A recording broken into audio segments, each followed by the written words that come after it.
Okay, let's start by mentioning the three big points of the Mahabharata.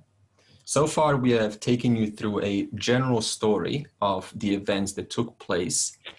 And what we want to do now is put it into a context of how does this apply on a mass, on a human scale, and both to you, so that we can see that Mahabharata is not just a story that happened at some long time ago, but it's a story that is applicable in all ages, at all times, in any culture, in any background, by any creed, as long as you're a human being, you are part of the Mahabharata. In fact, we are in the Mahabharata right now.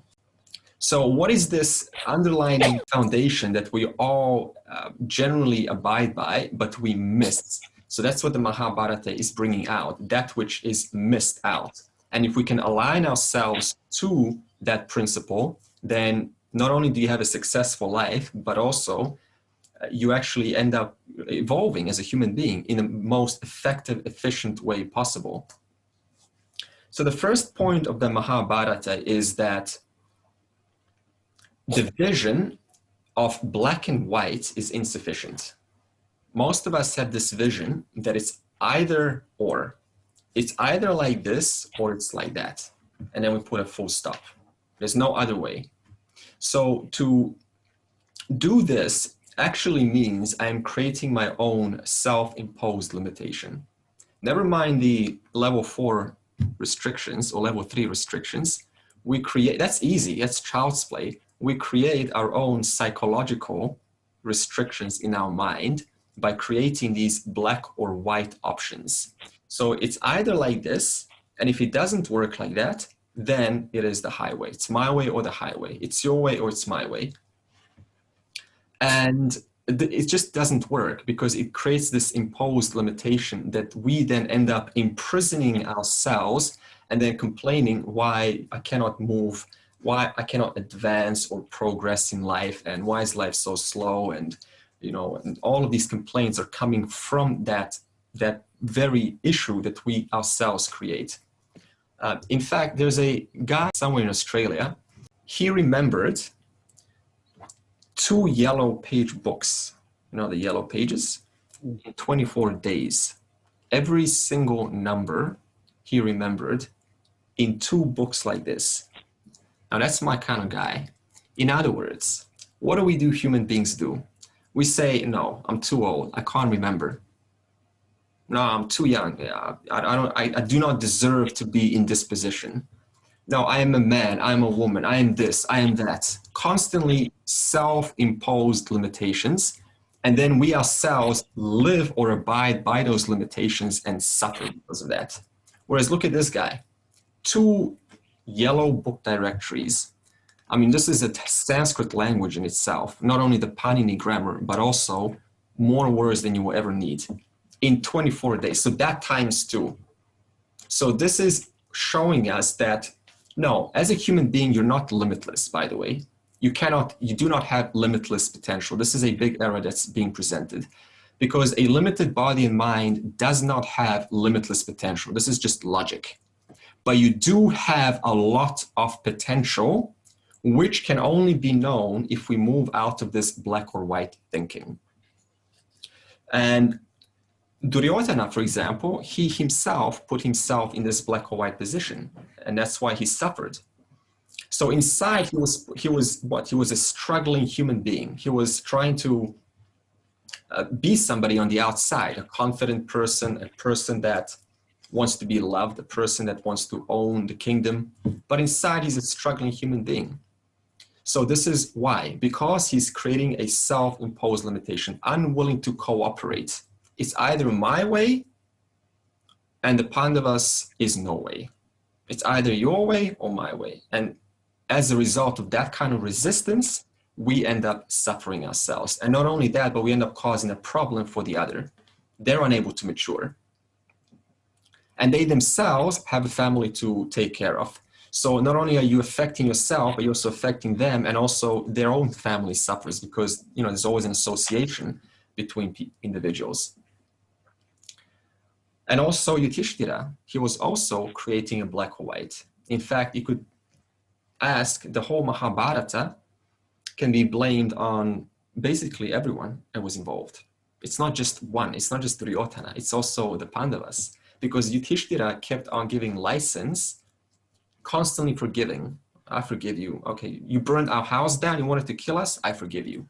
So kept on forgiving over and over and over again. In other words, I forgive you, and that's all there is to it. Black or white thinking. Who suffers? Both parties suffer. So in other words, if I end up creating black or white, I automatically engage you subconsciously to also engage in a black or white. That's how it works. If I'm open, looking for alternative options, that also encourages you to work with me and look for alternative options. So in a sense, we always reflect another person. If you're one way, it is likely that the other is going to capture that and feed that back to you. And then we'll say, why are we not working together? Well, then first of all, start with yourself. Am I engaged in a black or white thinking? Am I limiting my options, therefore their thinking? So this is the first point. We need to switch out of this black or white destructive mode, which creates resistances and all sorts of various failures and consequences which are unpleasant. Now, the second point of the Mahabharata is that humanity is not linear. Nothing happens in a linear fashion.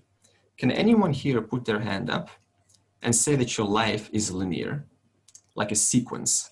Like it happens A, B, C, D, E, F, G. There's no skipping. It's always in a perfect order. Is that how it happens? No, no one's life is linear, but this is how we tend to think. We tend to think in a linear fashion. I first do this and then this happens, but it doesn't work like that. In fact, if anyone's successful at anything, it came at a cost of a lot of sacrifice behind the scenes. Is anyone successful at something? This is where you can gladly share your success and tell us how much sacrifice you took to be where you are today.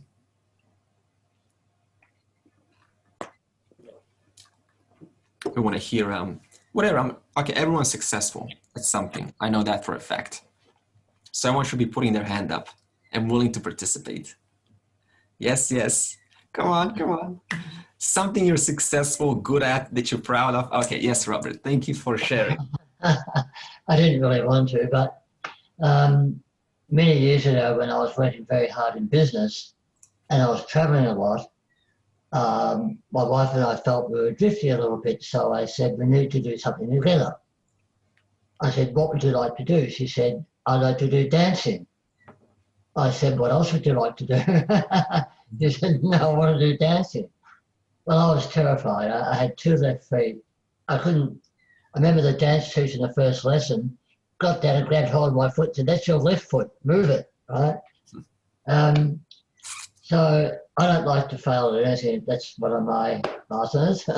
Have you successfully started to dance? Have you actually danced a little bit with her? Yeah, I actually made the semi-finals of the Australian titles a few years later after that. Okay. Okay. Wow, that's huge. Dancing with my wife, not with a professional. Okay. Yeah, so and we danced in international competition, and yeah, so but a lot of hard work. Yeah, wow. Okay, Robert was the perfect example to put his hand up. So a lot of hard work, a lot of sacrifices, a lot of time that went on, back and forth, some arguing, maybe some pressure, some emotions, right? Yes. Some mistakes, some self-criticism, like, oh, I could do better. They're doing so much better than I am. I will never learn this. I'm so slow at learning. But you persisted. You just kept on going despite all of this narrative that was going on. Pretty much. It nearly cost us our marriage, but we got there. Wow, well done. Very, very. Thanks for sharing. Okay, so Robert has demonstrated to us that anyone successful has not arrived there in a linear fashion. The Pandavas didn't build their Indraprastha just by waving a magic wand or making a few negotiations. It was hard work behind the scenes. And because Duryodhana didn't understand this, he was thinking that it's all linear. that created, that added onto that jealousy in Duryodhana.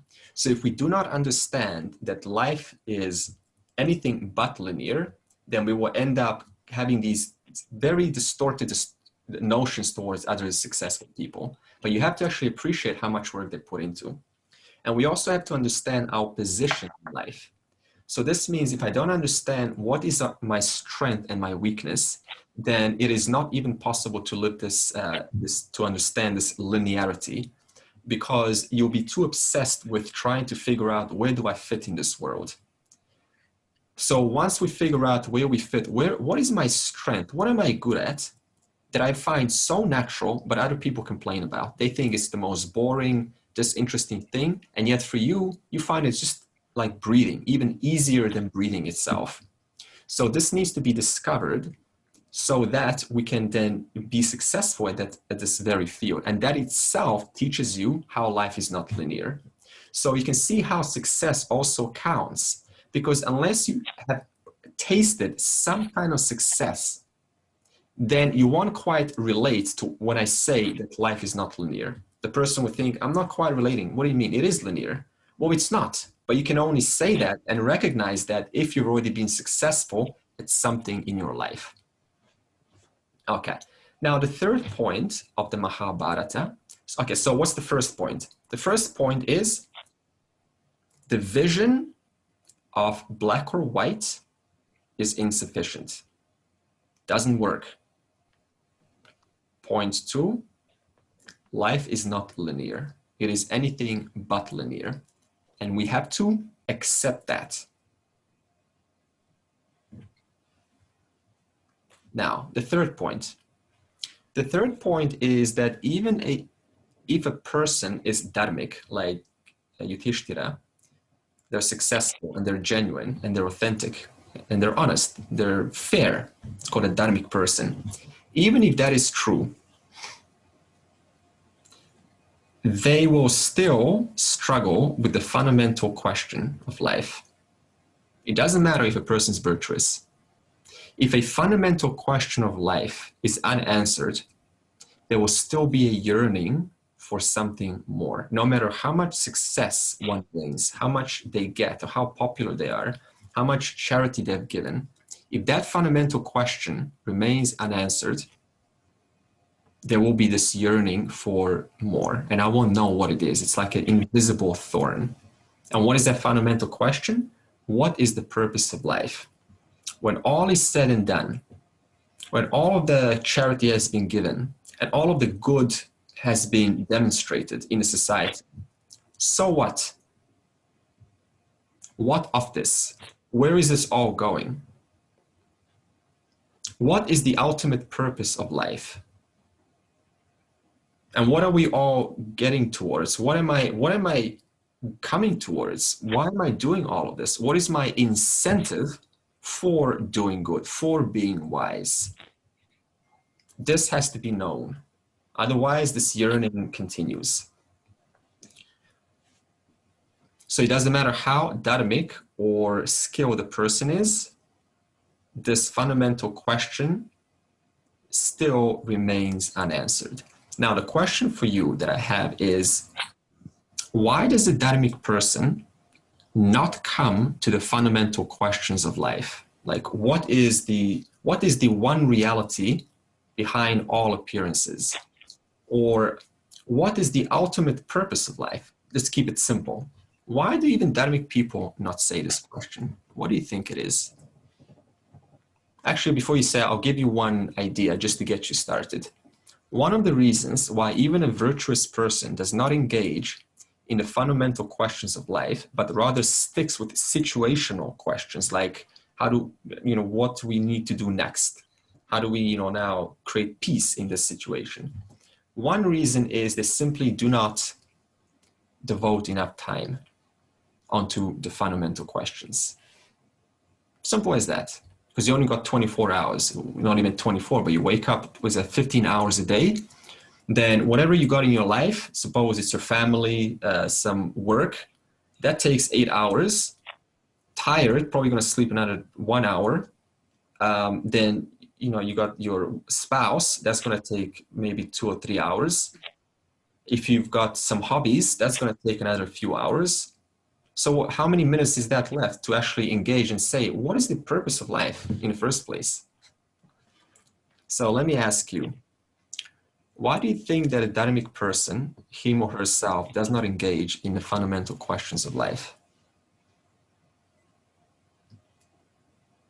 I like to say, I think it's mainly because as a child, you're brought up in a particular environment, Yeah. and you're taught certain values, and you feel that that's the way of life to live. This is how life is to be lived. Good. So you learn a lot from your own family environment or from the elders in the family. Yeah, excellent, excellent. So what Madhu is saying is, I've grown up to think in a certain way, and I've accepted it as the final reality. There's nothing more than what I've been told. And that just doesn't give me any incentive to question, because, hey, the parents were there, and, you know, the Bible was there, or whatever religious book was there. You know, I'm okay with it. There's no need to inquire further. Good, Madhu. Anything else? Why does a dynamic person, even a good, virtuous person, not engage in the path to something much bigger than just being wise and dynamic? Maybe they haven't recognized the limitations of artha and karma. Okay, yeah.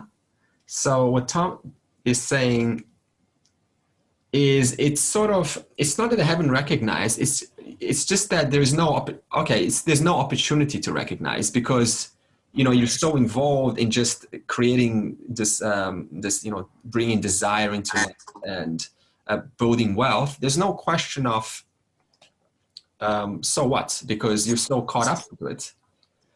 However, I want to challenge you on that one, Thomas.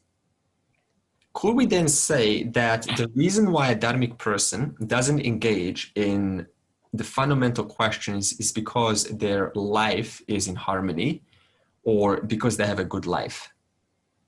Therefore, there's just no opportunity to inquire if there's anything further.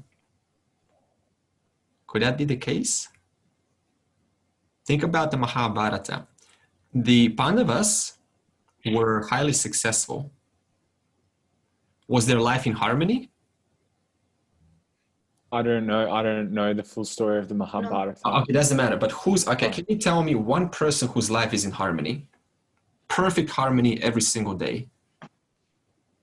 Honestly, you can't find one person. Even if someone says it's probably not true, you just look at their life behind the scenes, there is some limitations there in life, one way or the other.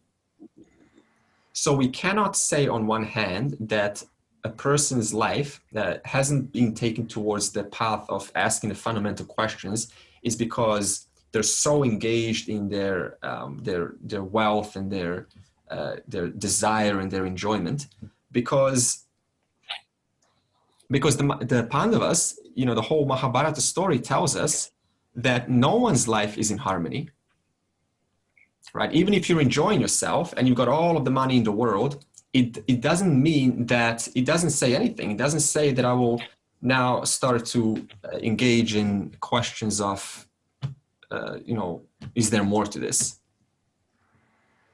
Okay, anything else?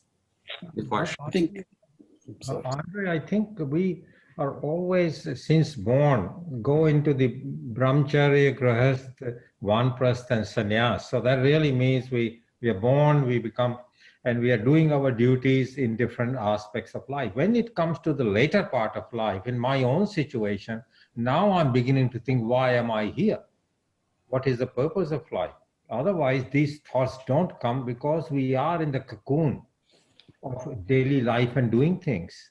So the question to me is, why does it come in later part of life when we have finished all our duties, so-called duties? Yeah, okay. So why does it come later part in the life? Because, you know, as Thomas was saying, maybe that's a time when you actually finally recognize that there are some limitations. Some people take short time to recognize this, and some people take much, much longer. The other reason is because if you're successful early on, then you've probably seen all of the limitations in the very early years of your life. Whereas those who put aside their success and they kind of like just get along, right? Just get through the day, then it's highly unlikely to recognize these limitations in a early stage of life. Okay, now I'll give you one reason. Another one is, what about one has already decided that what I'm doing is already the best there is to do, and there's nothing more to do? That's actually what Mathu was saying. Have you ever heard yourself saying, or not yourself, but anyone, hey, I'm already doing the best I can, I can't do any better? So that in itself presupposes a lack of incentive to do any better, to look But deeper. Andre, doesn't that change at every stage of your life? Like when you're a child, you have different purpose of completing something, and then as you grow as a teenager and adult, and then as you grow into a person of a different status altogether, when you brought up kids and there's always different purposes in life. So it never stops. Yeah, okay. Even at this age, it never stops. It keeps going with the purposes. Okay, good. So what Annie's saying is she's bringing up she's now bringing category one, that is situational purposes. But I'm talking about the purpose onto which all of these situational purposes are at the whim, at the behest. Or let's just say all of these, why am I doing all of these situational purposes? That's the question that I'm posing. Why am I becoming this, being that, trying to be happy in this way, in that way, in so many different ways? What is that fundamental drive behind all of my life stage purposes? Can I see a difference between the two? I think in the pursuit of life, and we all feel and chase after happiness, something that from outside us, and we think that other things, other person, other objects will give us the happiness. But in actual essence, we don't realize that happiness is within us. And the pursuit of life in every stage that we go through is assuming that happiness is going to be there somewhere. Do I make sense? Yeah, okay. So we put happiness, we assume that it is somewhere else, external to us. Yeah, okay. And we chase after it. Yeah, good. So, and then we end up, okay, so that's another reason. Okay, but see, then that would imply that I'm supposed to look for happiness, but I still don't look for happiness out there. So we still haven't gotten, okay, that's one possibility, but it still doesn't guarantee that I will look for the fundamental purpose and fundamental meaning of life, even if I think that happiness is out there, even though that could be one catalyst. Okay, another reason is not enough pain in life. Some of us have just actually have a lot of respect for those who have gone through a painful life, because if you ever notice someone who's gone through that, some kind of pain, they went through some loss or they've seen something terrible, there's this maturity about that person, right? And then you can actually communicate, you can actually kind of relate with that person versus one who's just coming, putting on this show that is everything's fine, there's no problems, and I'm a happy person. There's no connection there. It's fake, it's empty. So pain is a great catalyst to move, to think, to start an inquiry into what is a larger purpose and meaning of life. Another common is a superficial knowing. So what happens is this is also what Mathu was saying, is we buy into this idea that fate is already set and I can't do anything about it. That's just the way my life, I'm born in this family, and my family is just it's not like a brahmana, it's not a successful family, it's just a normal family. So then we buy into this idea, and then we create a self-imposed limitation. Or we say, don't be attached, don't desire, right? Just don't be attached, and that's all I need to know in life. Well, how is that going to work out? Just, whole life is about one-liners. Don't be attached to people, to situations. Don't X, Y, Z. So this is all superficial, surface knowing, which stops the inquiry further. What about an ambitious life. A lot of ambition. Duryodhana had so much ambition, so did Dhritarashtra.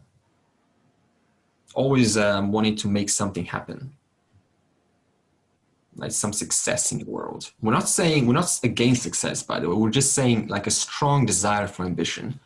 Or it could be even ambition for, even the meditators. They have this ambition to experience some state or some incredible experience. So you're an ambitious yogi. You want to master the asanas. You want to master the intricacies of your body and of the mind. Spend all of your time in that one profession. Is anyone here a doctor? Or any kind of close to a doctor? Yes, I'm. Okay. Yes, Ramita, yes. so how long does it take to be a doctor or become a doctor on average? Almost 10 years. Okay. Did you just hear that? 10 years. Now, suppose you go 10 years and you're ambitious about this. Again, we're not against not doing things.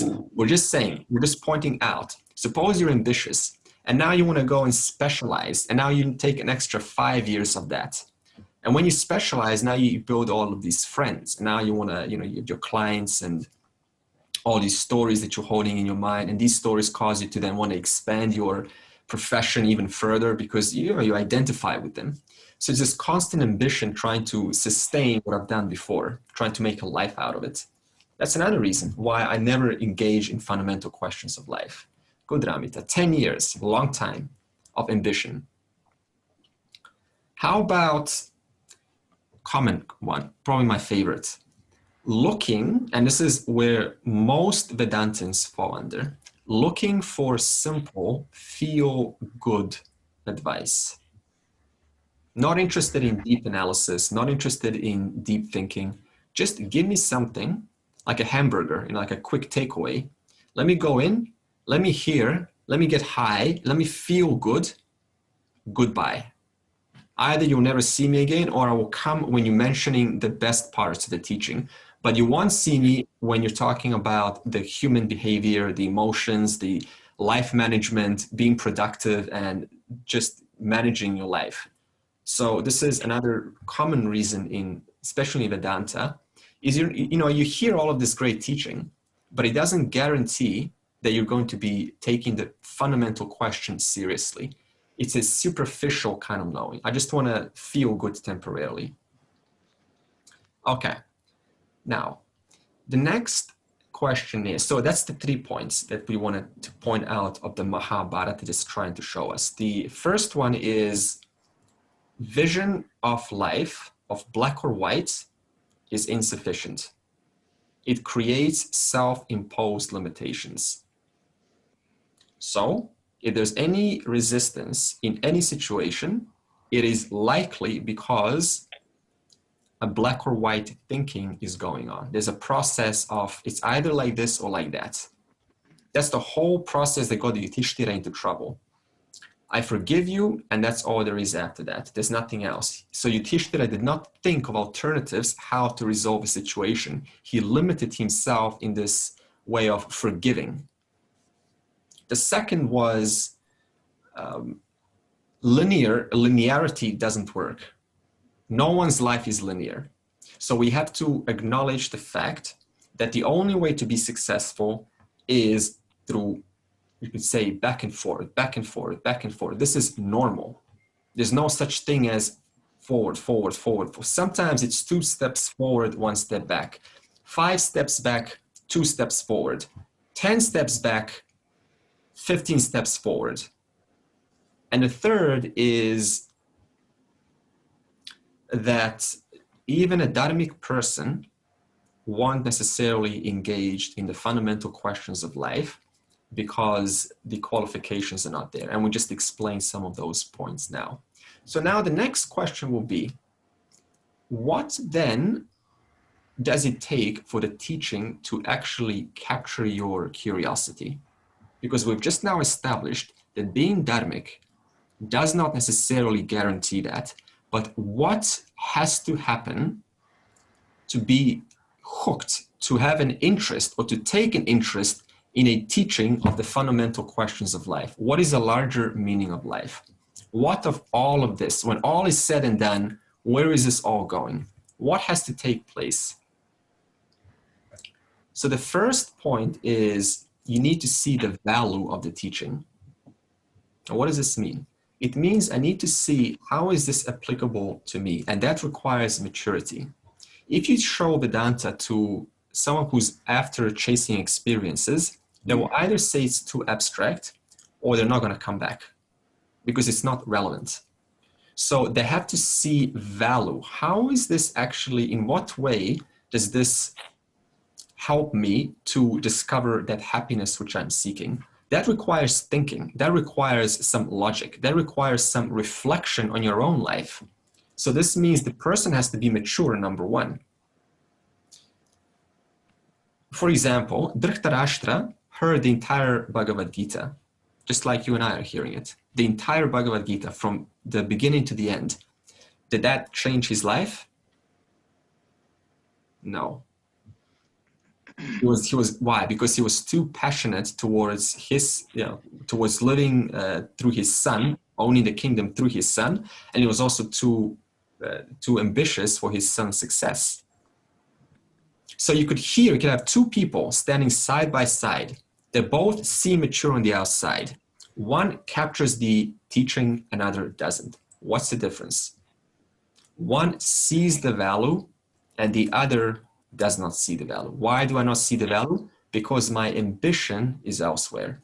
My ambition is not towards myself. My ambition is towards accumulating onto myself, accumulating some form of experiences, some form of position, status, some form of being loved or loving more or experiencing more love. All of these are actually external. These are all situational conditions which depend because they don't apply to someone else.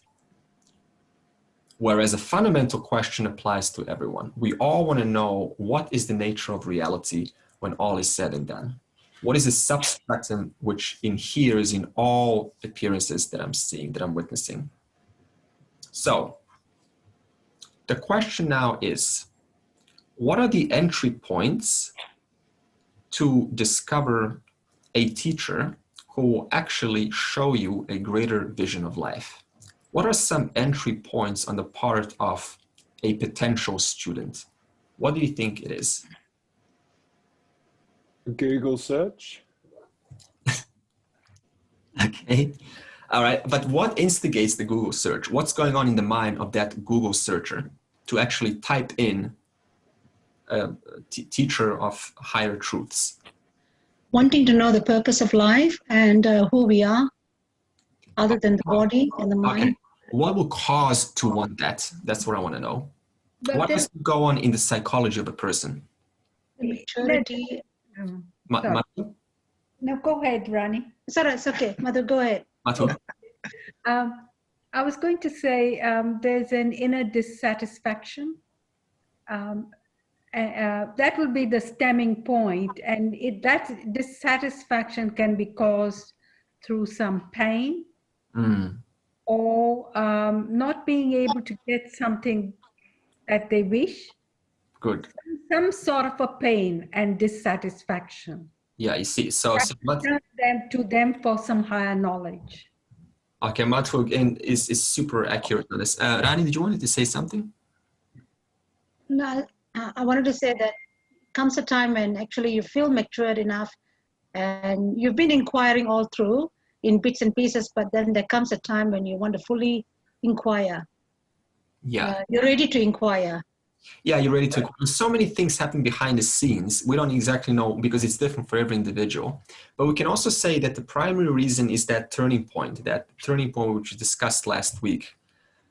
Especially when faced with a confronting, overwhelming situation like Arjuna has been at the Kurukshetra. He saw the enormity of the two armies and he's like, oh my God, what am I about to do? So many are about to die. And that's a painful thought to take in.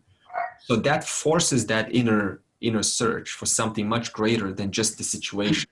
How do I eliminate as many people as possible? So again, it depends on how mature the mind is. So emotional trauma. Any other ones? Any other entry points? I was just thinking, Andre, if people only change if they want to change. Otherwise, if you can tell them anything and they won't change unless they want to do it themselves. Yeah. Good. So I think with Duryodhana, he wasn't interested in changing himself. Yeah, okay. He wasn't interested because his ambition, of course, was elsewhere, and he didn't see how compliance and cooperation was valuable in the first place. So this again takes maturity to recognize. And the other, another reason be simply the recognition that I feel like I don't know anything. I don't feel like I don't know anything. Yeah. Okay. Like I know when I came to Vedanta and when I listened to you and other teachers, there was that recognition that I didn't feel like I knew anything and that I had so much more to learn and to know.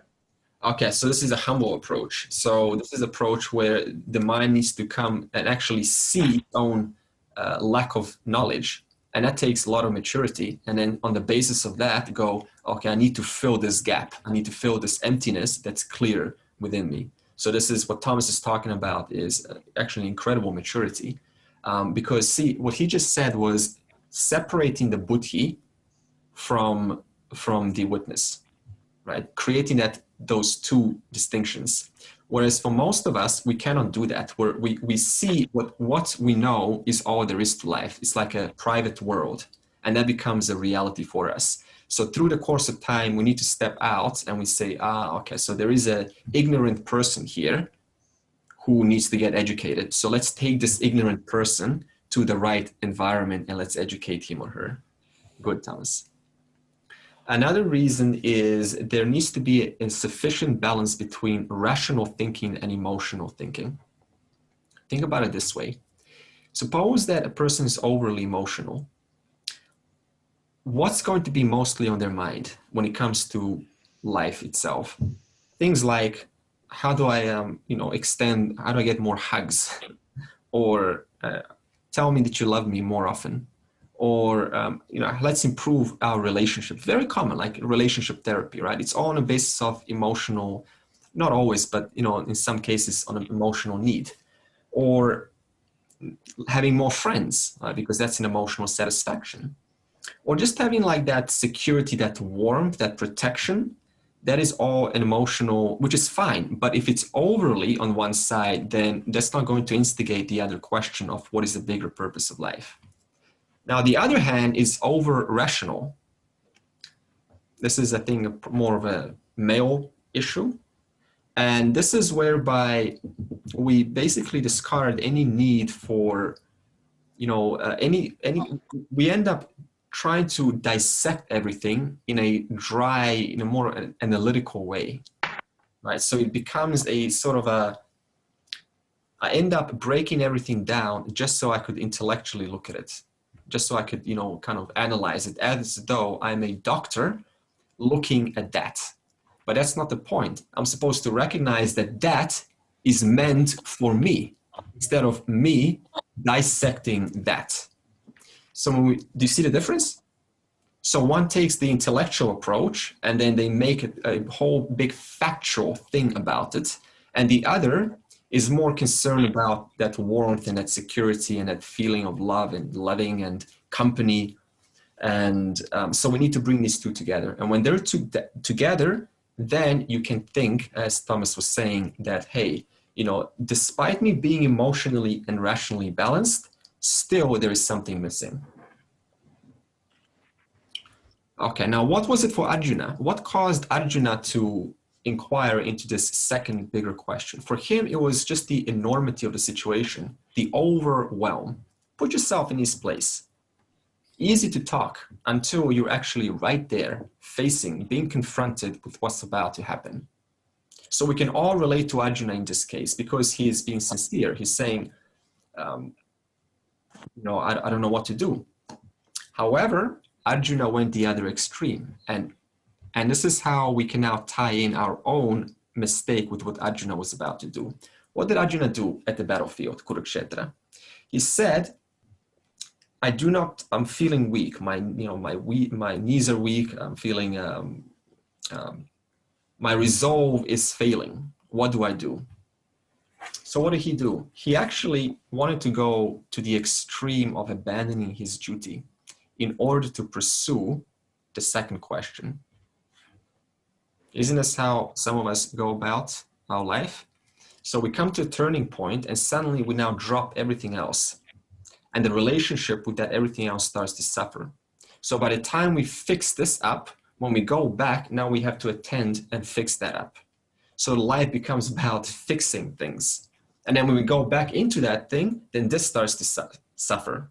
You see how it's out of balance? Mm.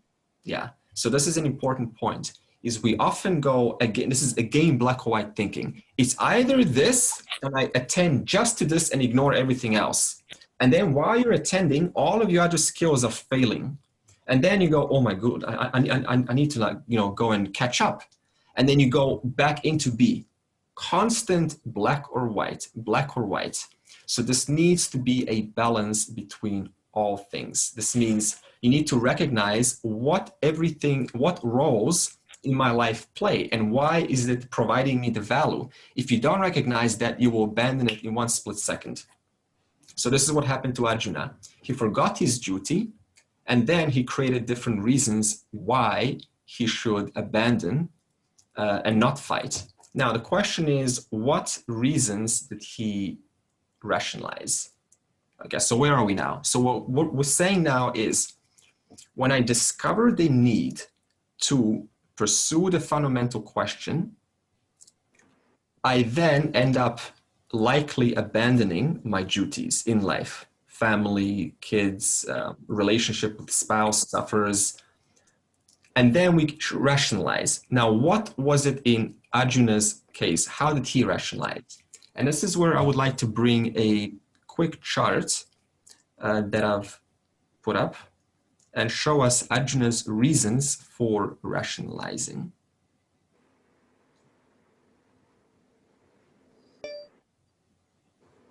Okay, so let's see if it's here.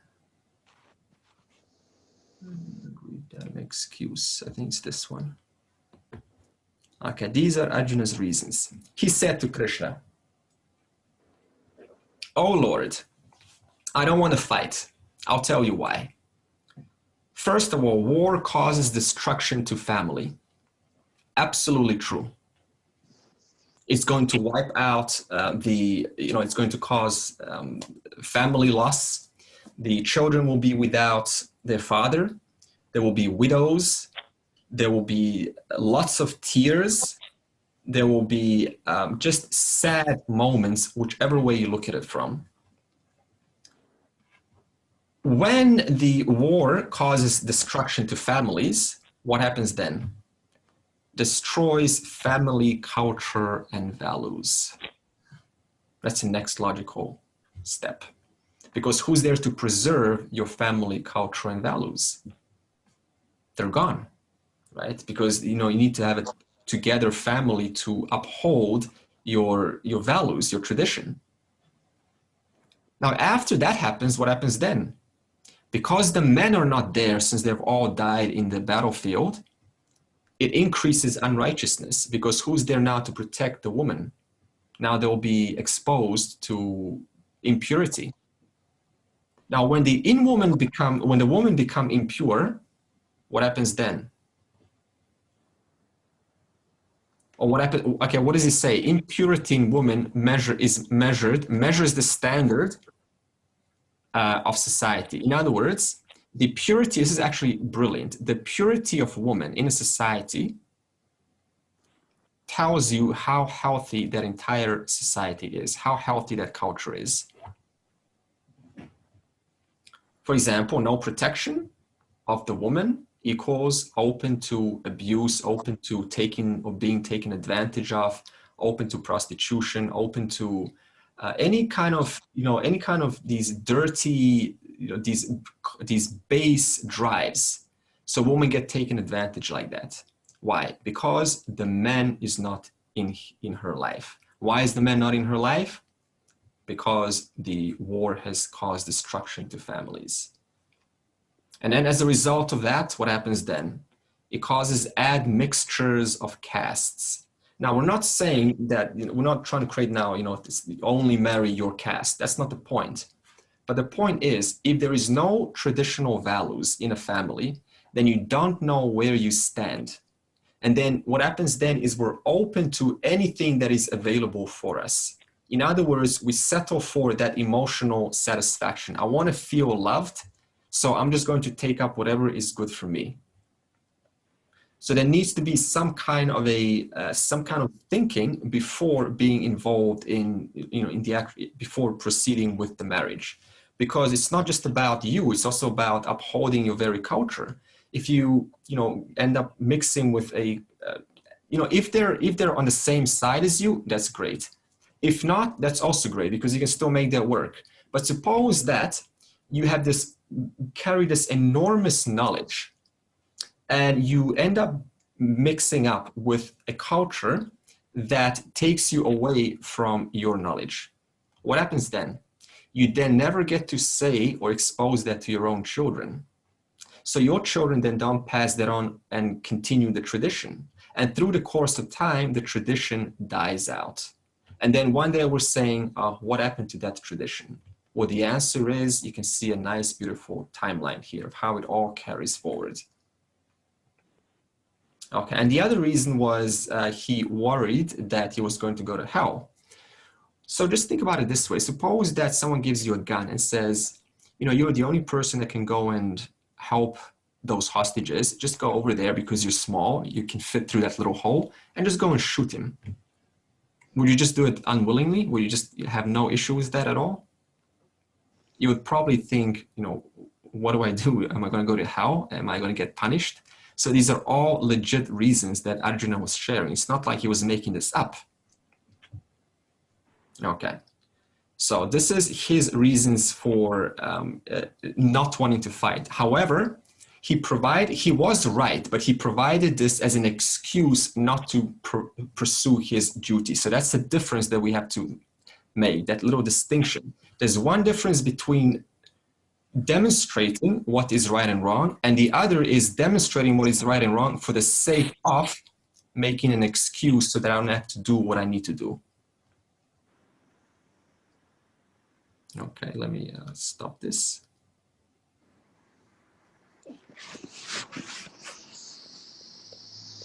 All right, so now the common misconception in the most common question is, why did the Lord advise Arjuna to shed blood? Think about it. Most common question. Why did Lord Krishna tell Arjuna, go and fight?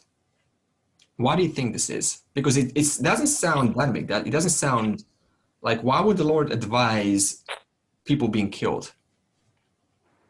What do you think it is, or the reason behind this? Yeah, Robert? There are two reasons. One is that no one really dies anyway. It just looks that way. Yeah. And the other one is, I think he's saying, if you don't take action against these people, that's not upholding the Dharma. That's allowing them to create destruction in society. Okay, good. So Robert is both good. So let's just backtrack a little, because Robert was providing a little bit higher examples. So anyone else? I think there wasn't if you don't fight, you're still going to lose anyway. So whether you fight or you don't fight, it doesn't matter, because the outcome is the important thing. Okay, good. Okay. So Arjuna was the only one qualified who had the strength and had the capacity to defend this corruption in society. The society was suffering. The society was being corrupt. And the society was heading towards the adharmic path. And Arjuna just happened to be the only person with his brothers who had that ability to put an end to this. So because he's a Kshatriya, he found himself in a situation. So all of the options have already been exhausted. They've already attempted negotiations. They've already attempted to apologize, to cooperate. It all failed. So when it all failed, what do you have to do? You have to do the last resort, which is the most unpleasant. So in this case, why does the Lord advise shedding blood? Because if that doesn't happen, then what's going to happen? the society is going to get destroyed mentally, morally, because they've already exhausted all of their peace negotiations and nothing worked. So we have to understand, if you don't know this, then it's just going to be this surface, oh, it's just a story of war. Don't watch it. You know, it's violent. So we need to look behind these messages. Okay, so these 4 reasons, or however many reasons were just given, Arjuna then created 2 questions. So in other words, he first rationalized why I should not fight. And he said, now, Krishna, that I have given you these reasons, let me now tell you the 2 questions that I really want to, the 2 answers that I'm looking for. The first one was situational. That means what is facing him right now. I want to know how do I, in what way do I deal with these armies? And second was, I want to know what is the bigger meaning behind all of this. He didn't explicitly state, I want to know the one indivisible reality. It's never like that. When a person is suffering, you don't go, I actually want to know what God is, and how did this world come about, and what's the, what's the truth of this universe? Nobody does that. But we do it in a very subtle way, usually through, like, oh, my life is not working out. I've had enough of this. I want to know is there anything more? Okay, because you don't have that language to use in order to ask these proper questions yet. So real spirituality is focusing on both. But what is pseudo-spirituality? Focusing on one or the other. Either situational or only in the higher teaching. You see the difference between the Bhagavad Gita and a traditional self-help course?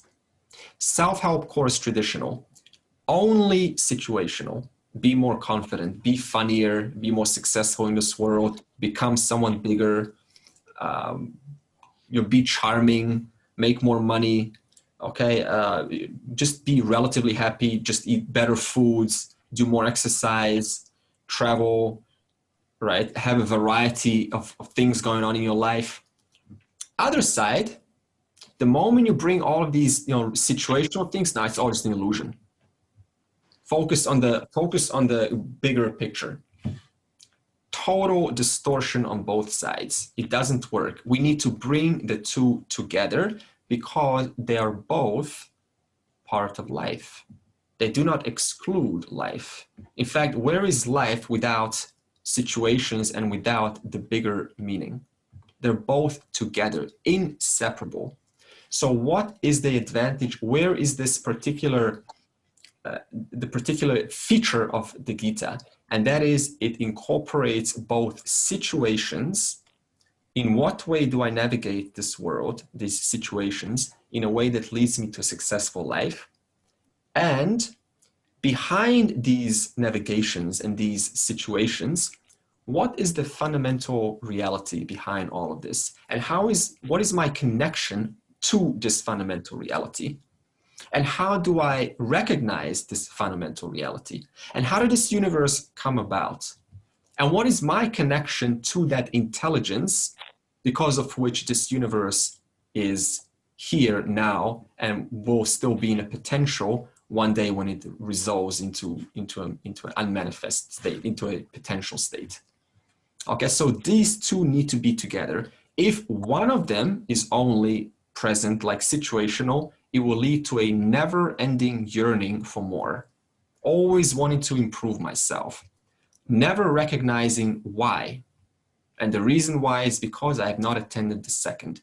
If the second is there, it will guarantee arrogance, pride, an unpleasant person to be around, because they will have no interest in humility. They will have no interest in respect, no interest in any sort of acknowledging that there's another human being in front of me, because everything's going to be one big illusion out there, and I alone am the reality. This is just distortion, like just maximum distortion.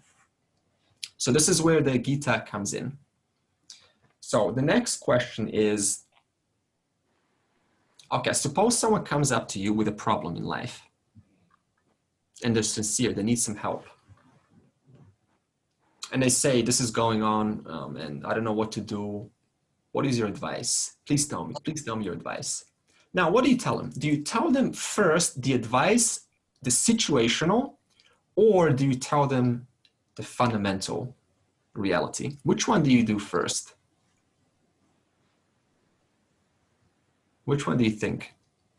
Give the advice first, because the fundamentals going to take a long time for them to learn. So you say situational first, right? Yes, you'll give them the advice first, so they can deal with the situation, but okay. You tell them that there's something more you need to know. Okay. Anything else? Any other thoughts on this? If I come to you with the situations over and over and over and over and over again, do you keep on just telling me the answer, how to navigate through life, or do you do something else? Which one would you do? You can check first whether they know for sure that it's an actual problem and how they know what they're assuming. Yeah, okay, so this is again a situational. So now you're helping them resolve their thinking, their frame of mind. Yeah. Okay. Yeah, and it's good, Kelsey. So again, what Kelsey's saying is it's now again going into category number 1. Any other thoughts on this? I'll tell them to go and see Andre. Okay. Now, what did Krishna do? So what was the question? I come to you with situational problems. Arjuna came with situational problem to Krishna. This was obvious because he was right there confronted with this huge, vast situation. How did Krishna say? How did Krishna answer this question? Did he first answer his situational, or he went straight to chapter 2 and revealed the big picture? Which one did he do? He revealed the big picture. Why did he reveal the big picture first? To see if Arjuna would get it, because that is the solution for the situational problem also. And then he looks at him and sees, did he get it? And then he moves on to the situational answer. Super. Okay, Thomas just made it perfect. So do you understand the importance of this question? Yeah. If I come to you over and over and over again with situations, what are you going to do? You're going to naturally feel compelled to help me with situations. But now you have to think a little bit deeper. Out of what? What is the ultimate cause that's giving birth to all of these misunderstandings that comprise situational problems? What is that general fundamental problem from which thousands of situational problems come from? Do you get the question? Yes. Yeah, okay, good. Now, what is this fundamental question from which, this fundamental problem from which all of these situational problems are arising from? That fundamental problem is, I am small. I do not know my nature. And this is not psychological, by the way. This is not like I feel nervous when I want to speak in front of an audience. For that, you can go and take a tea or a relaxant or a pill and just relax and improve your psychology. Just pound your chest, put your hands up and feel confident. That's easy. Go to a psychologist, reframe. We're talking about I am small. The one fundamental problem from which every single problem you ever have mentioned at all times from the past, present, and the future arise from.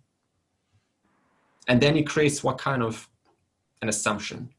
It creates an assumption, because I am small, I then I need to get the world to act according to how I want it to be, so that I may relieve myself, at least temporarily, from my smallness. What else does it do? Because I'm small, I need to create the environment to match my interpretations of it. Because as long as the environment matches my interpretation or my bubble, I feel at least big in my little bubble. The moment I get out of my bubble, I am reminded of how small I am. Everywhere I look, it reminds me of my separation from this vast universe. It reminds me of my difference to you. And yet, these books and the scriptures keep on saying how the entire reality is not separate from I, and I am the very reality itself, which is the entire. And yet, on a contradictory basis, everywhere I look, that is not the case. I don't feel like that. I don't feel the whole. I don't feel like I am the whole reality itself. I only feel separate, different, limited, a constant seeker. Now, what does this mean? This means because I'm small, I end up looking out there to relieve myself from the smallness. Because I'm small, I end up getting degrees, filling my intellectual quota, so that I may demonstrate myself to the society that I am big. Because I'm small, I go and become the president to show people how I am big. Because I'm small, I get into a relationship to feel love and to love so that I can feel like I'm important. Because I'm small, I go and chase different life circumstances that will give me that temporary sense of bigness. Because I am small, I go and read book after book to feel high temporarily, just to relieve myself from that smallness. Because I'm small, I jump from satsang to satsang, expecting to hear something that's going to relieve me from my smallness. Because I'm small, I look non-stop, one solution after another, just to relieve myself from that inherent smallness. That same smallness that was true 20 lifetimes ago, 5 lifetimes ago, last lifetime ago, and even this lifetime. So until that smallness is resolved, then that smallness will continue. It's simple as that. So the question is now, how do we resolve this smallness, this inherent smallness? Firstly,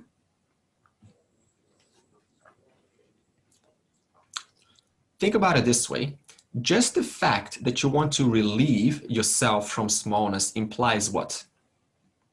There is inherent partial knowledge that I am much bigger than I take myself to be.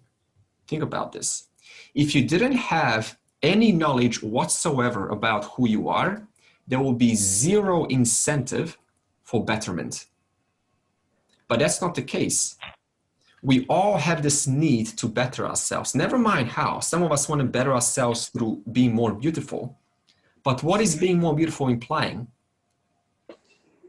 What is the ultimate reality? That which is the most beautiful.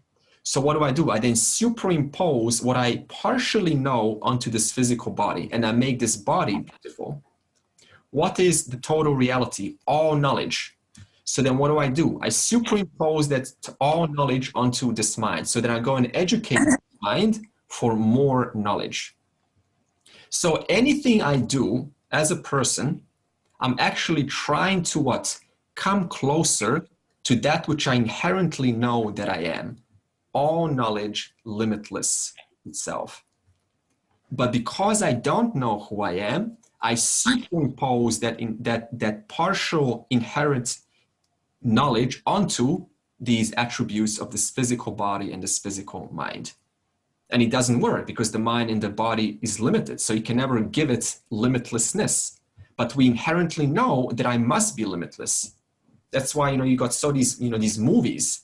The moment you create this, limitless movie, like, wow, let me see, wow, I'm limitless. And let me just lose my sense of limitation. Let me just sit down in a cinema and feel how I am limitless. So these are all these fantasies that are showing us how we all inherently identify that we are much bigger than this limited body mind. Otherwise, nobody would have any incentive to improve. So this means there is no such thing as total ignorance. We all have partial knowledge of who we are. That is a fact. But we don't know exactly who is this that I know that I am to be. Who exactly is this? And what is the real nature of this person? And what is the relationship between this person and the whole? Okay, now, and lastly, what I want to say is, what happens if you don't know this bigger reality and you think that this reality is separate or away from you? What happens then is small things become a big deal. Isn't that what how life is? Small things become a big deal. Glass falls down, it breaks, big deal. Pandemic hits, big deal. Sore back, big deal. You come late by 5 minutes, big deal. Whatever happens, big deal. Whole life becomes a big deal. Why? Because I have not assimilated or have not gotten the full picture. So the only picture that I have is this world that I see, this world that I perceive through my senses. It becomes the only reality that I can speak of, that I can engage with. Therefore, it becomes the big deal because it is the ultimate reality for me. So, before we go into the reality, I want to now first give us, what's the time? Okay, good. The summary of Kurukshetra. Okay, new topic. Summary, what happened at the Kurukshetra. War is about to begin. We talked about the mindset of Dhritarashtra, Duryodhana, and Arjuna. What's Dhritarashtra's mindset? Dhritarashtra knows this is the venue of battle called Kurukshetra, more like the venue of life. And he knows inherently he knows that this is actually a war, a battle between Dharma and Adharma. It is not just an ordinary battle, but it is a beginningless battle. A battle that was true in the last Brahmaji day, as is true now. Constant dispute between what is right and what is wrong, what is false and what is true. He knows that. He even admits that. So does Duryodhana. Duryodhana says, I know what is right, but I cannot get myself to follow through. I also know what is wrong, but I cannot get myself to withdraw. This is a fact. We all have inherent knowledge of what is right or wrong. But the question of whether I can follow what is right or wrong, that's a different story. Now, Dhritarashtra said, I know that I am on the side of Adharma. I also know that my sons, my Kauravas sons, are on the side of Adharma. But I can't help myself. I can only witness because I'm too ambitious for my son's success and I'm too ambitious for the kingdom. Now, what's the mindset of Duryodhana? Duryodhana's mindset is one of insecurity. How do we know? Because the first words that came out of his mouth was, he turns back and he says, these men have given up their lives for me. Now, think about it this way. Pause there. Suppose there's now a war and the men here who are young, like myself and Thomas and a few more, who else? Okay, we're all young now. And we get a letter, recruitment letter. We have to go to the army. And you know what's about to happen, right? You have to fight for your country. Now you're there, right? And you know this is like terrible, right? Someone can shoot me any moment. I miss my family. And the general in front of you turns back and says, these men have given up their lives for me. You're not giving up your life for this general. You found yourself there by force. You just found yourself there. If you could, you would not be there at all. You would be home safely. You would not even want to war in the first place. So to think like this implies there's a lot of conflict going on the part of the one who said that. It implies they haven't captured a vaster image other than this black or white. It's me and it's them. It's not like that. These are genuine people, genuine families. They have arts, they have professions, they have skills, they make people laugh, they have families behind the scenes. And just to brush it off as they've given up their lives for me, that's a very narrow mind that's speaking. So that's what Duryodhana has revealed himself about his words. Now, what's the time? Okay. What is the mindset of Arjuna? Arjuna's first choice was to go to the in between the two the two armies to assess the situation. He thinks twice before acting.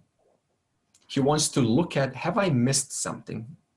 Let me get a chance to see. The moment he saw what happens, what's about to happen, he was shattered, overwhelmed by this huge, vast men, men, armies and armies and armies, long lines of men on both sides. And now the implications of what that means dawned upon him. And he didn't hide, he didn't pretend. He dropped his bow and arrow in fear, in sorrow. His voice obviously changed. He said, my knees are weak, my resolve is not firm. I cannot fight Krishna. I'm confused. So this is a character of honesty. Most of us would just say, I'm the most valorous, I'm the most, everyone's looking up to me. I need to hold my face. I need to save face. I need to appear according to the image that I have of myself. But look at Arjuna. He didn't buy into this. The number one warrior who everyone knew on both sides, he let himself be seen openly. That's called being vulnerable. That's called courage. So that's the first thing we can learn from Arjuna. It is not about hiding our weaknesses, but only someone that is highly sophisticated, highly mature, can actually show their weaknesses, even if everyone is looking up to you as the example, as a leader in a society. So then he gives 4 reasons why he doesn't want to engage in the war to Krishna. First reason, he says, these are the people I love on both sides, right? Because he sees his brothers on both sides. See, there's no such thing as that side against that side. That's just a mental thought that has been established through the situation. If the situation is removed, it's just ordinary people hanging out in the same house. So it's just a dividing line that's been set up by a situation, but not by the person themselves. There's no such thing as him against me. You remove that variable, you're just having the same tea, same coffee in the same house. He then also says, I'm about to kill the soldiers on the other side. They've done nothing wrong. They found themselves there by force. If I could have it my way, I would want them to go home safely and kiss their children and their wife, hug them. So I'm about to kill them. What have they done wrong? Nothing. The third reason he gives is there are repercussions upon what's about to happen. And these repercussions extend not only the screams and the bloodshedding that we're about to see, they extend generations and generations. They extend to our woman, to impurity of our woman, to loss of cultural values, to children not having a father figure to look at. Therefore, distortions after distortions are about to come as a result of this war. So he's thinking way ahead than just black or white. These men have given up their lives for me. And the fourth reason is I will go to Naraka. I will get punished for this. I will kill men who do not deserve to be killed. I will go to hell. All sincere. Any one of us would probably have these kinds of mental processes going on. So he was very honest. These four reasons open up 2 questions. He said, Krishna, because I gave you these 4 convincing reasons, therefore I have these 2 questions. One, what do I do now? That is situational. And second, whether I win or lose, I haven't actually won at all. I lost. So he knew that whether he wins or loses, there is no such thing as winning in this kind of reality that's just hit me right now, because there are repercussions. So he said, even if I win, how will I be happy bearing the deaths of so many people? How can I bear that memory and carry that forward? What's the point of winning this war? Even if I know that I can use my divine weapons and my all of my skills, so what? I have to bear the enormous consequence. What kind of a human being am I if I were to touch these, harm these individuals who don't deserve to be in this place at all? So then Arjuna said to Krishna, teach me. I am your student because I do not know situationally what to do, and I do not know the bigger meaning of life. For that reason, Krishna, I surrender to you. Help me to get out of this dilemma. And then what did Krishna do? Krishna decides to answer the fundamental question first, as Thomas said. Now, why did he do this? Because he knew that all of these fundamental, these situational questions, the confusion coming from Arjuna is arising out of lack of understanding of the fundamental reality that inheres in everything and gives rise to these situational questions if you do not know this reality. So therefore, how is the Bhagavad Gita relevant to you and I?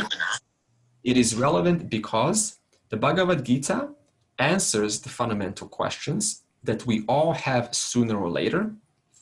And also, once known, situational questions as if become so much easier to resolve.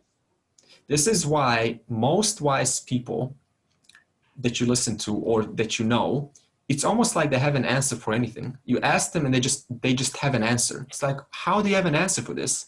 It's because the fundamental reality has been assimilated first. And out of that assimilation, it makes these situational questions so much easier to understand. It's not a mystery. Suppose that you go to a psychology class and you learn about human behavior. You learn about what makes people do what they do, how they do it, what makes them motivated and not motivated. And you learn all of this. And then you go out of this class. How are you going to look at people from then on? Much different, right? Because you have understood a certain reality about the human psychology.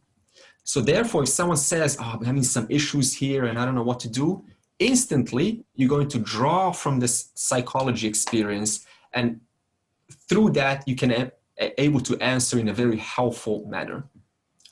But we're talking about a reality that is even behind psychology itself, the ultimate reality.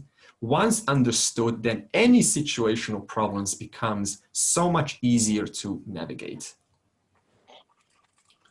Okay, now the next question is, what is this fundamental reality? Having now come to the place where Krishna is about to answer to Arjuna. So let's open up a possibility. We're not implying anything right now. We're not supposed to now put the entire Vedanta in the entire reality in this example.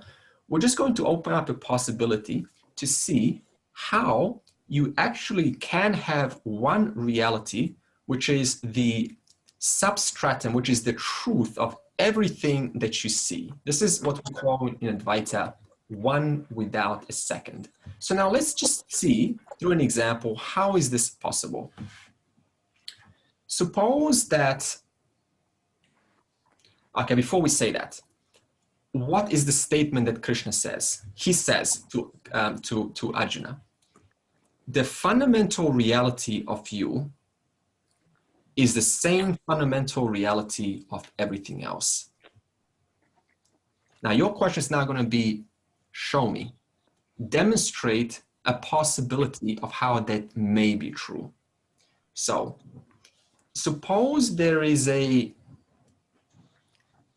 wave, and the wave has two eyes.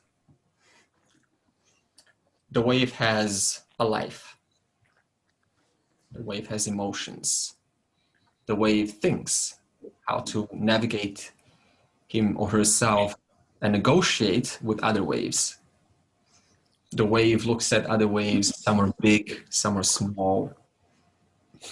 And sometimes the wave is jealous. It's like, oh, that's a big, big wave over there. So successful. Oh, this is a small wave. So cute. Such a cute wave over here. Let me pet this. Let me protect this wave. So all of the waves have two eyes, and they're all able to, see each other. So all they see is, other wave forms around them. Now each wave is caught in its little story. What kind of story? Oh, I'm a wave that comes from this wave family, and this wave family has, in the ocean, of course, the wave in the ocean. And this wave family has a certain education, and I have a certain education, and I'm a certain person with certain accomplishments. Some things I've done, some things I haven't. I'm good at some things I'm not good at. So I know I'm limited, but I'm still quite, capable. I'm a capable wave. And my whole life revolves around seeing myself as a wave, addressing myself as a wave, addressing others as waves in the ocean, traveling to a different part of the ocean called India. You see more waves over there. Some are darker, some are lighter. Depends which part of the ocean you go to. Then you go maybe to South America, more waves over there. You go to Australia, there's some waves there. So every wave has a different accent, a different thought about itself, different culture, different tradition. And it's caught up in its own story, who I am. Because all I see myself is this wave with form. I am so tall, I am so short, I am so intelligent, and so on. One day, a wise wave comes over. And the wise wave looks exactly the same, just an ordinary wave, right? Also with attributes, with maybe six-pack. One wave has six-pack, this one has not six-pack. One's thinner, one's a little bit bulkier, but they all have attributes. And the wise wave says, I'm not going to deny that you're a wave. In fact, I can't deny that you're a wave. I can't deny myself that I'm also a wave, because it's obvious I'm a wave. It's obvious you're a wave. You look like a wave, you act like a wave, you talk like a wave, you look like, it's everything about you is waviness, no doubt.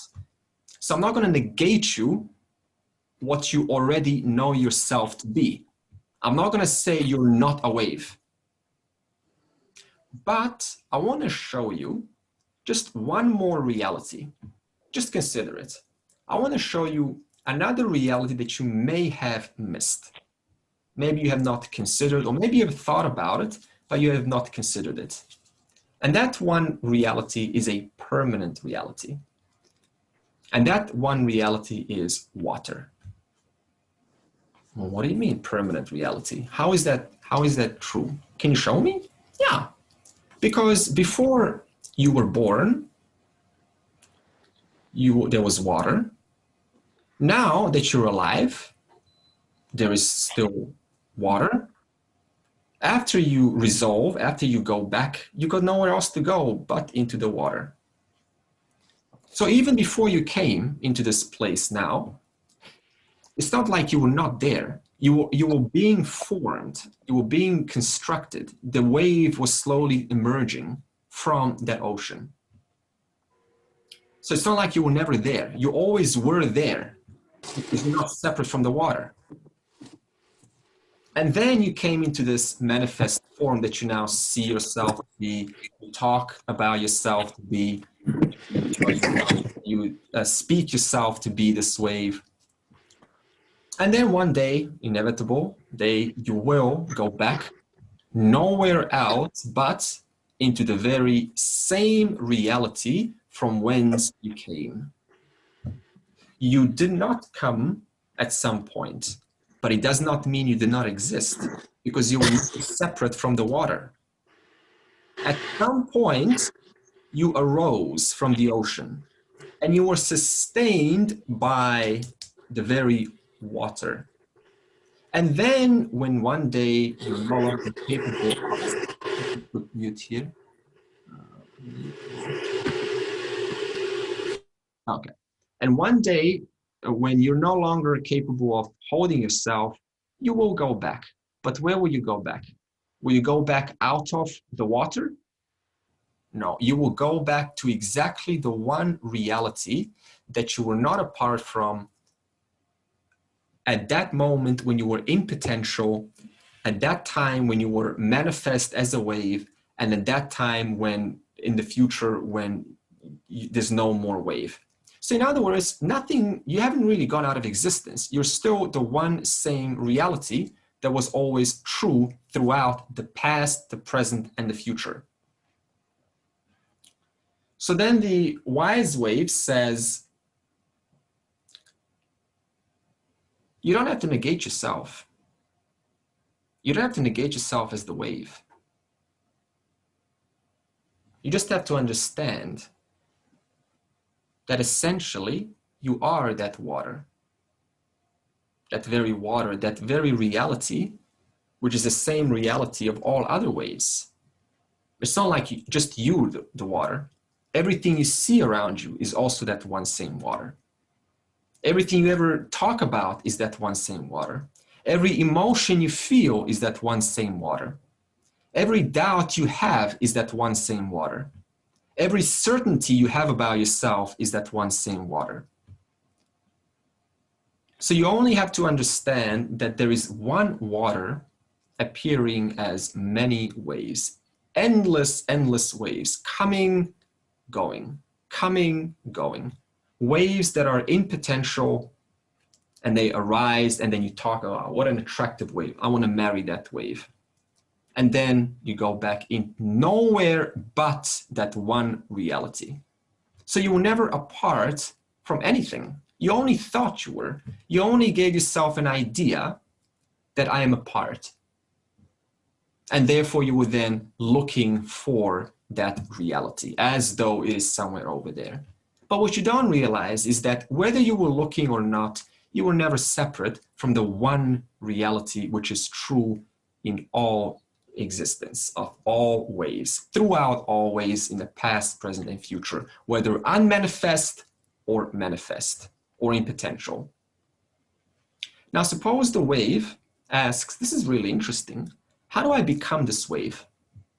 I like the sound of this. How do I want to become this wave? I want to become this water. How do I become this water? Now, what does the wise wave do? He says, well, I understand. All your life, you've been thinking in this context of, I want to become a doctor, 10 years, right? I want to become a specialist. I want to become a teacher. I want to become a husband, a wife. I want to become whatever it is. So I don't blame you. I know you have this habit of thinking, I want to become something.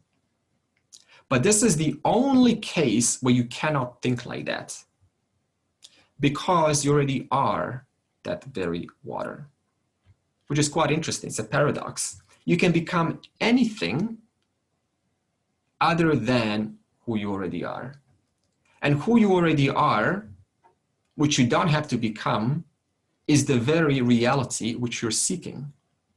Whereas becoming something else other than that one reality only gives me a sense of limitation, leads me to situational questions. I don't feel complete. I don't feel full. I don't feel whole. I'm looking for happiness. Give me happy. Let me go and find another wave to marry and to have some fun there. Why? Because I've never looked into the very reality that I am. So now the question is, what keeps this wave from owning up to this one reality without a second? This just means there is no second water over there. It is one water without a second water. That's what one without a second means. How do I own up to this? how do I own up to the fact that I am this one without the second, that I am the very water which I am seeking? And the answer is, again, you can't. But I have to discover much more than just saying, no, you can't. There's a teaching to that. And that teaching we will follow up next week. But for now, the important point that I want to mention is, having heard this example, you cannot say that I am not this body. How many times have you heard this before? I am not this body. That is like saying, that's like the wave saying, I am not this wave. But what's the wave actually? Water. So to say I am not the wave, you've actually just said I am not the water. Is that true? No. In the same way, to say I am not this body, you're actually canceling out the very reality that you are. I am not this mind. Just get rid of your thoughts. Just have an empty mind. Destroy your ego. Hey, is any of this separate from the one reality? Can the wave destroy anything if there's only water? If you destroy water, what do you get? You get more water. So in other words, we cannot destroy, there's no reason to negate our bodies and minds. There's no reason to negate anything at all, because it is the one reality expressing in different forms. And this is not about canceling out and living in denial about who I am. It's simply recognizing what is that reality which gives me the appearance of this body, and what is that reality because of which this body is, because of which this body is able to speak to you, because of which this body and this mind is able to recognize all of the other bodies and minds. We have to understand that difference between the two, even though they're one and the same. The wave and the water is different, but it's also the same. You have to understand where that sameness and where that difference is. And this will be done next week by continuing to now show you how does this apply to you, because I have not answered how you are that one reality. I've only used an example to show you that there is a possibility when we say that all that is here is one without a second. There is actually a way to portray that, but it doesn't directly speak to you yet. This will be done next week. And then we will see how that is also true for you and I as a human being. Okay, 8:05, good. Someone put a chat here. Okay, that was Kritika. Okay, Kritika said we said qualifications with self-inquiries, recognition of the problem. Did not understand that. So Kritika said, what are the possible reasons for Kauravas? You want to say this through voice, Kritika? Basically, I just want to understand that. Like in some of the other epics, the asuras, or those who are on the side of adharma, yeah, they never really recognize the fact that they are doing something wrong. But yeah, here, like we discussed in the last class, that Duryodhana does sort of feel insecure because he sort of realizes that he is not on the side of dharma and he's doing something wrong, and still he's not able to change. So I just want to understand what could be the possible reasons, yeah, why he's not able to bring about any change, because the first thing that we need to change is recognition of the problem, that there is a change which is required. But once we recognize that a change is required and we are not able to change, then what could be the possible reasons? Yeah, okay, one of the reasons is I think it was Matt who said it. There's this stubborn, strong certainty about what I know is already sufficient. So it doesn't give me any incentive to improve.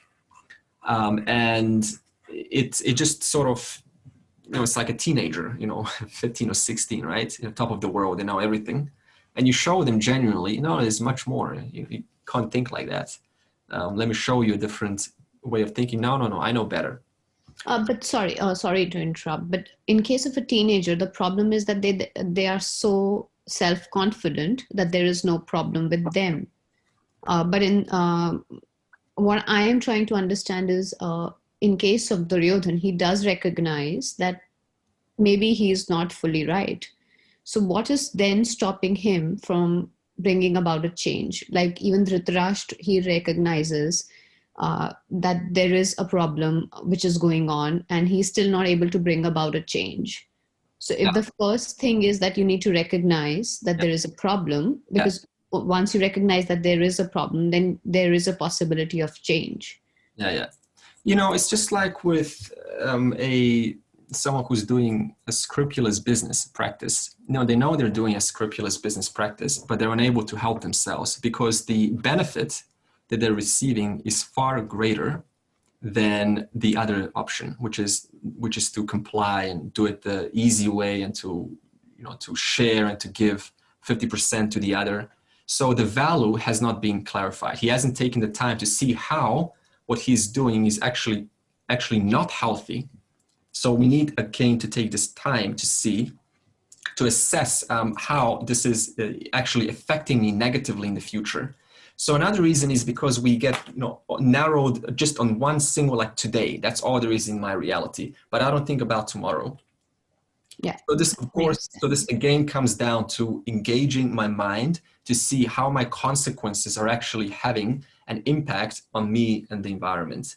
But because I do not do that, then I just end up continuing to do what I'm doing now, justifying that well, not even justifying, just knowing that it's wrong, but having no reason to change. Because I haven't seen the repercussions onto me in the future. So it always goes down to what are the repercussions for you in the future. If I don't see that, guaranteed, illegal practices will be, very easy to do. All right. Yeah, that makes sense. Thank you. Any other answers to this? Why is it that sometimes we know what is to be done, and yet we cannot help ourselves to move towards the right path? I think it can be hard, and it really humbles the ego. How open is someone to alternative perspectives of life and the world, and how curious are they to challenge a perspective that they're familiar and comfortable with in order to explore a view that they may well be less comfortable with. What's the motivation, particularly when it will often challenge the previous understanding of the world and pre-held beliefs, and that can be even more difficult depending on the environment you grew up in and live in, I guess, which is the case with the Kauravas. It's difficult. Yeah, that's a good point, because there's also this momentum. So, if you continue this path of unrighteousness and you just go day by day, then it becomes harder and harder to switch out of that, until one day the person ends up in jail because you've seen the cases where someone's taken out of prison, and what happens 5 or 10 days later? So a year later, they repeat the same offense in a different way. So it's such a strong that impression that's built in that it's so hard to go against it. It's so hard. Even if I know what is right, it's hard to say no to it. I think it's Thank you. The ego doesn't let us surrender. I think even when we know like we have made a mistake, the ego still like haunts us, like saying like, okay, like you can't be giving up now, so just follow. So the ego itself like doesn't let us surrender to the situation or like to mend things. Yeah, good, Jivita. So Jivita is saying also, sometimes we want to save face. There's a status quo to preserve what I initially put out. And it hurts me if I now have to show that I'm actually wrong. It takes some courage to admit that. So then we just continue our self-image that we have of ourselves, which is that individuality, right? I'm an individual who's confident, who is, and you want to show yourself that you're capable. So, there's a status quo to preserve that. So why admit that I'm wrong? Just build on the story. Yeah, but it takes courage to snap out of it and say, actually, I was wrong. I think I'm wrong, even. And even with Duryodhana, it was quite strong because he was never ready to listen to anyone. So his ego was very strong, and he was so strong-willed that he wants to destroy the Pandavas at any cost. So even when he knew like it was wrong. And also, he was supported by the peer group. The peer group always affects your decisions. Karna and Shakuni, they kept on reflecting back what Duryodhana was inherently feeling, and they just said, no, just here's let me support your existing thinking. So this means we have to also find a different peer group to help us snap out of our own old methods. In fact, in this game that I discussed, this Lila game of self-knowledge, you can see beautifully how what leads to adharma, what leads to unrighteousness, it is the peer group. Those who you hang out with, they significantly affect your way of thinking. And that way of thinking now, you have a friend. That's why it's hard to get out of a gang, because a gang gives you that love, that protection. But the gang doesn't happen to think righteously.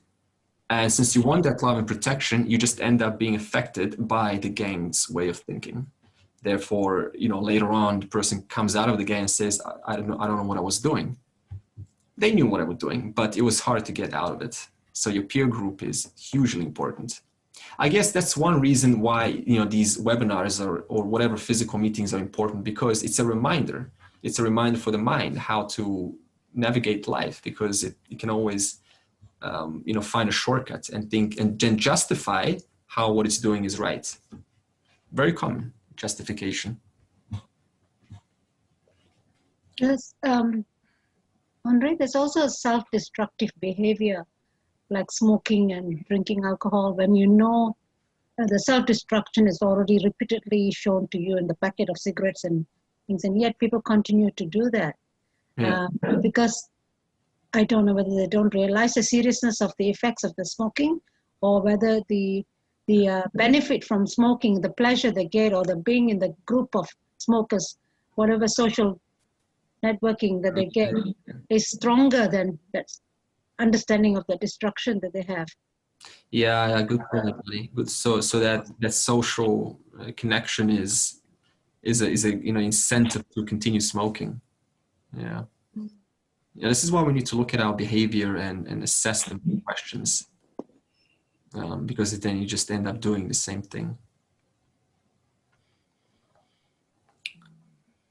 Okay. Anything else? I've got a question. Mm-hmm. Does the Mahabharata actually does the story continue after Bhagavad Gita, and we do know who won the war? Jean is shaking her head. Do you know? So is there a story? So Lloyd, the question is there a story after the Mahabharata? No, well, after the Gita, but in the Mahabharata, and the war does go ahead, and does someone win? I haven't heard it. The Gita is actually part of the Mahabharata. So the Mahabharata is an entire epic, of which Gita forms a small part. Yeah, I know that. There's a story before the Gita. So I just want to know, did the war go ahead, and who won? Yeah. So the war actually happens, and the Pandavas do win the war. Good. And there is a long story after that as well. Yeah, it doesn't stop there. There's a continuation of that. Yeah. So Lloyd, so there's a section before the Gita took place, which we've just done. We've now come out of that section. Yeah. And there is that Gita section, which is a whole narration of the Gita, 18 chapters. And then even after the war, there's some talk afterwards. And also Rani was mentioning that Dharma Shastra. Was it Dharma Kshetra? Dharma Kshetra, right? Which I don't know, but apparently that's also there. But the only thing that it addresses is the effects of the Kurukshetra, how it's affecting today's world, like now, the generation after generation. Okay. So I think what the lady is talking about is a program. it's a TV series, I think, but it's not part of Mahabharata. Kritika, as written by Ved Vyas. Kritika, I was wondering that myself. Is there actually a book that is according to what Rani was saying, or is that just made up? I haven't ever heard of this, and the context that they have laid it out. I mean, it does appear quite fictional in the sense that they're talking about there being a court, which she's talking about Dharm Kshetra, where all of these Pandavas and Kauravas, they all congregate, and it's sort of like a court, and everybody is talking about what they did, whether it was part of adharm or whether it was dharmic. So I don't think that has backing of the Mahabharata as written by Acharya Ved Vyas. Yeah. I think that is sort of a literary take on the Mahabharata and how people feel about the characters. See, this is exactly this is exactly what I was thinking, because I never heard of this, and I'm not interested in what's created. I'm interested only in the scriptural texts. So if that is a scriptural text, then I will, see and get involved with that. But if it's not, then stick with the Mahabharata. Because it's sort of like it's based on what I understood, at least, that they are trying to give a judgment on each of the character, sort of going through their history, what they did, and then passing a judgment, which sort of doesn't align with my thought process of how I perceive the scriptures, in the sense they don't pass judgments. Yeah. And you said that there is no black or white. You can't simply characterize even Duryodhana as completely evil. Yeah. Or, and the Pandavas as completely good. So everybody is a mix, and it's just that the variation, there is a variation and a gradation in their shades. Yeah, good. One could be more adharmic, and somebody could be more dharmic, but not completely adharmic or completely dharmic. Yeah, good. So isn't that portrayed in this particular series, being mixed? Because Duryodhana had his dharmic part, and also had his, each one of them, there was no complete evilness. Yeah, Rani, does this go in line with the Rishis? Is this written by Veda Vyasa? Is this backed up by the Rishis, or is this created in 1980, 1990 by a few folks that just want to continue for the sake of entertainment? That's what I want to know. I don't know the details. It's just a hypothetical analysis of the war. Okay, so it's not in line with the scriptures. No. You see, so that's what I want to point out. And from traditional Vedanta, then we keep this out from now on, because we don't now mix in the these texts that are trying to just for the sake of entertainment. No matter how smart they are, if it's coming from a man or coming from a person, it's probably biased, right? So we only stick with the Rishis, with the Mahabharata, with the Upanishads, because that is the eternal knowledge. Yeah, so I just want to bring that out, because this is not about mixing now all sorts of things into this program. Okay, but thanks for sharing. It sounds definitely fun to watch. I wish it was made from the Rishis. I would definitely get involved in it. Okay, so next week we will extend on this conversation. Now, I hope you can appreciate why I took time to get to this section. It's not just jumping straight. You need to build proper context, else it has no meaning. It's just shallow. It's quickly forgotten, and you're on to your next thing going. It doesn't work. So everything takes time here. Okay. Om Sarve Bhavantu Sukhinaha, Sarve Santu Niramayaha, Sarve Bhadrani Pashyantu, Ma Kaschid Dukkha Bhag Bhavet. Om Shanti Shanti Shanti.